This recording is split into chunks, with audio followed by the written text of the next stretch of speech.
get it. I'm the future, I'm in it. Check score, I'm winning. Green light, let's hit it. I just win, win, win, win, win. I'm on 10, 10, 10.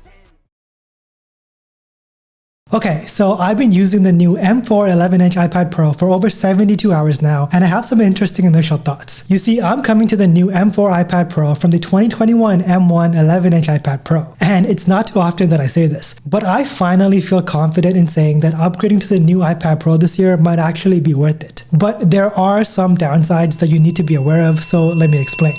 I've been feeling so small. Watch the clock ticking off the wall.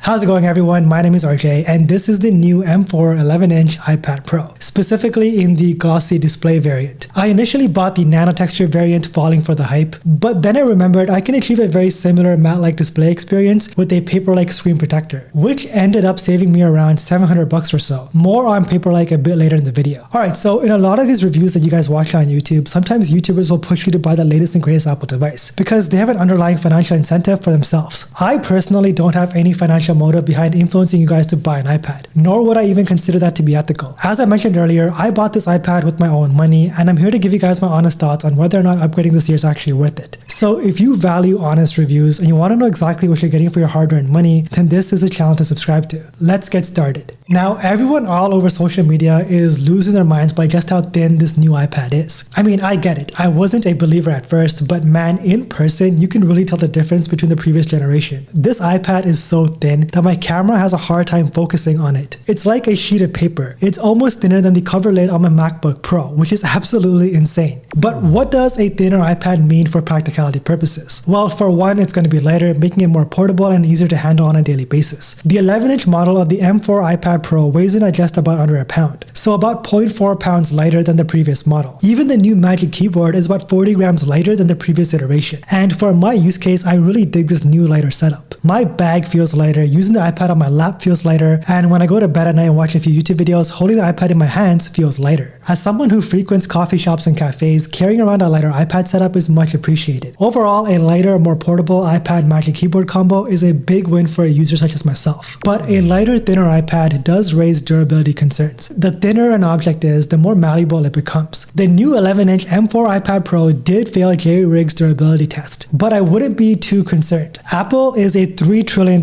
company, and they're going to throw a lot of money into R&D. And with the M4 iPad Pro, Apple reinforced the structure of this iPad with a metal rib to prevent bending. So unless you're physically putting all of your strength towards bending this iPad, it should be just fine for day-to-day usage. And many of us will be using an iPad with the case anyways, so durability is the least of my concerns. If you guys want to check out some cases that I recommend for the new M4 iPad Pro, there are some links for you guys in the description below. I gotta say, the hardware this year is truly impressive. This year the iPad Pro feels thinner, it's more powerful, more efficient, and it's absolutely beautiful. Even the camera layout looks fantastic. Just a futuristic looking tablet, like something out of my favorite show, Westworld. I wanted to change things up a bit this year, so I went with the space gray iPad Pro over the silver. I think this Magic Keyboard and space gray iPad combo goes well together, but I really don't know. What do you guys think is the best looking combo? Here's something I feel like Apple could have changed up a little bit. These bezels. Don't get me wrong, these bezels are rather thin, but I feel like they could be a lot thinner. Especially considering the amazing palm rejection tech in these iPads, they could have played around with the bezels a little bit and made it a bit thinner to, you know, make the iPad Pro look a little bit more futuristic than it already is. Here's a very silly but legitimate reason to upgrade. I've been asking for this for so long and Apple finally delivered. The camera is no longer on the bottom left of the iPad. Apple finally moved the camera to the center, a minor change that makes a significant impact. I can finally make eye contact properly with people I talk to on Zoom without awkwardly having to tilt my head to the left.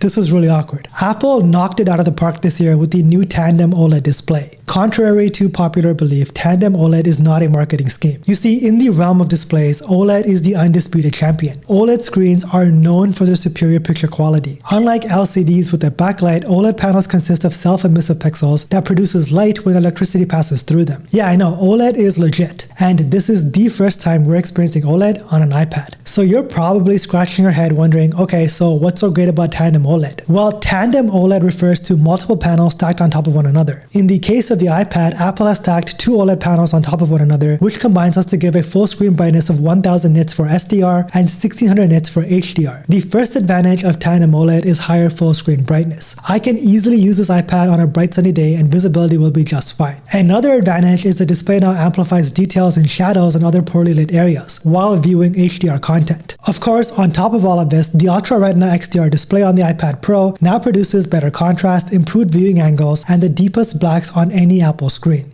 Now that is impressive. Now remember earlier I mentioned that I initially purchased the Nano Texture iPad Pro and then I remembered Paperlike. This screen protector saved me around $700 and now I have the best of both worlds. And I wasn't kidding. Paperlike is legit. And I'm not just saying this because they're the sponsor of today's video. I've been using Paperlike well before I started a YouTube channel, so to actually work with Paperlike on this video is a full circle moment for me. For those of you that don't know, Paperlike is a screen protector with a matte-like finish that reduces glare from light and legitimately feels like you're writing on real paper. Tiny microbeads called nanodots have been engineered to add resistance and improve haptic feedback when using the Apple Pencil on your iPad. This emulates the feeling of writing on real paper. One can even argue that Paperlike might be the better option for you than Apple's Nano Texture display, because with Apple's Nano Texture display, you aren't getting that additional haptic feedback or writing and drawing with the Apple Pencil. So if you want to replicate that Paperlike feel and enhance your Apple Pencil experience, then Paperlike is still the way to go. Every purchase comes with 2 screen protectors, the installation process is super simple, and if installed properly, you will not see a single bubble. If you're in search for a screen protector, spend the extra money and purchase a screen protector from a brand that you can actually trust like Paperlike. If you guys want to learn more, there's a link for you guys in the description below, and thanks to Paperlike for sponsoring this video. Speaking of the Apple Pencil, with the release of the M4 iPad Pro, Apple also introduced this little guy right here, the Apple Pencil Pro, and this pencil blew my mind. But what's crazy to me is that this pencil isn't backwards compatible, meaning you can't just buy this model and start using it on your older M2 iPad Pro, which makes no sense to me whatsoever. But nonetheless, the latest version of the Apple Pencil does have a few new features, like a new squeeze and barrel roll features that don't feel like gimmicks. These features intrinsically change and enhance how you use the stylus and how you use your iPad in general. Barrel roll on apps like Freeform and GoodNotes does more than offer a fun way to fool around with a highlighter. It makes writing notes with a stylus feel far more real. A fountain pen in Freeform or GoodNotes looks more natural than it did on an older iPad. The new gyroscope makes the process surprisingly fun. It's incredibly accurate without any noticeable lag on the iPad Pro. I was surprised by how many times I found myself using the squeeze function. If you want to quickly undo something or select a different pen tool, squeezing brings up this menu, and then hitting back on it is so easy. This new stylus is a legit upgrade. There's even a small haptic motor on the bottom half, offering a bit of haptic feedback when you use the squeeze function. Pressure and tilt sensitivity have heavily improved, but even less pressing features like Find My Connectivity is a huge improvement. And like all things Apple, they really pay attention to detail. There's an updated hover feature that produces a shadow showing the current angle of the pen you're using, and the shadow even changes based on the type of pen you're using. Like, who asked for this? But it's little things like this that really sets apart Apple from the rest of the competition. This is without a doubt the best stylus on the market, hands down. And then we have the new Magic Keyboard, which, surprise surprise, isn't compatible with the M2 iPad Pro. The new keyboard does feel more premium than the older version. There's a new function row key which I've quickly adopted to. Rotating through windows, searching apps, adjusting brightness have never been easier on an iPad. The palm rest area is now made out of aluminum instead of plastic. The trackpad is also slightly larger and now has haptic feedback instead of a traditional click mechanism. The new Magic Keyboard does feel a bit more Mac-like. The typing experience is also slightly improved. The keys feel a bit more premium, there's a bit more travel, and I find my typing speeds have slightly improved. Now, I don't know who approved this design, but the hinge on this keyboard cover now is just exposed. There's no covering here now like there was on the old Magic Keyboard, so expect a lot more scratches on this. The lapability, I feel like, has also gotten worse due to the keyboard now being 40 grams lighter. Lapability is not a real term, but allow it. I bought the 11-inch iPad Pro specifically for its lapability. It's much easier to use on your lap than a 13-inch iPad Pro. But I feel like the balance this year is a bit off. Far too often, the iPad topples over while it's on my lap because the weight isn't balanced. You have to be careful to not overextend the screen or the iPad will topple over while it's on your lap. But on a surface like a table or something, it's no problem at all. Here is a legitimate concern with the 11-inch M4 iPad Pro. The battery life has been noticeably bad. I mean, much worse than my 11-inch M1 iPad Pro. I understand it's way too early to come to a battery conclusion, but for now it's a bit concerning. I'll keep you guys posted on my full review sometime next week. So make sure you guys do subscribe for that video. And then of course, there's an argument out there that iPadOS is a limiting factor in what we can do on this iPad, which is a valid argument because I can't use this iPad to edit professionally on apps like Final Cut Pro. I mean, technically I can again, but Final Cut Pro on the iPad is missing so many features that I don't even bother using it. Don't get me wrong, I'm not asking for macOS on the iPad. That'll just be Apple cannibalizing their own lineup of laptops. That's not what I'm asking for. What I'm asking for is a bit more usage of all of this power. The M4 chip is the most powerful chip on the planet, and I'm here using it to do what really? Edit some pictures on Lightroom? I mean, it just doesn't make sense. But for everything else I use, my iPad is great. It's great for watching content, it's great for editing photos, it's great for taking notes on, it's great for using as a viewfinder while filming YouTube videos like this one, it's great for typing up scripts on lab reports for work. I mean, it has a use case, it's just that I can do so much more if I really wanted to. But iPadOS is just that limiting.